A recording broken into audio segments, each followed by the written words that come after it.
জলের ট্যাঙ্কারের পেছনে নিয়ন্ত্রণ হারিয়ে ধাক্কা ডাম্পারের কেবিনে আটকে গুরুতর জখম চালক। বুধবার পথ দুর্ঘটনাটি ঘটেছে ইটাহারের বালিয়াপাড়া কাশিমপুর এলাকায় 12 নম্বর জাতীয় সড়কে।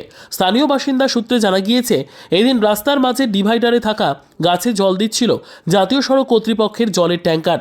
সেই সময় পেছন থেকে মালদহ মুখে আসছিল অন্য একটি ডাম্পার। হঠাৎ ডাম্পারের সামনের একটি টায়ার ফেটে যায়।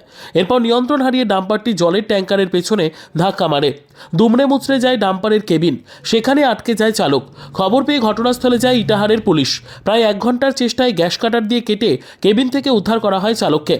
এরপর গুরুতর আহত অবস্থায় চালককে উদ্ধার করে জাতীয় সড়ক কর্তৃপক্ষ সরাসরি রায়গঞ্জ মেডিকেলে ভর্তি করে। বর্তমানে সেখানেই তিনি চিকিৎসাধীন রয়েছেন। তবে চালকের পরিচয় জানা যায়নি।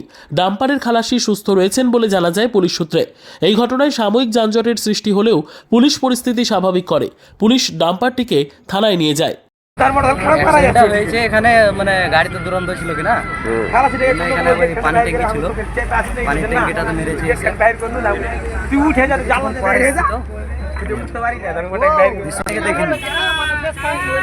ব্যুরো রিপোর্ট, উত্তর বাংলা সংবাদ।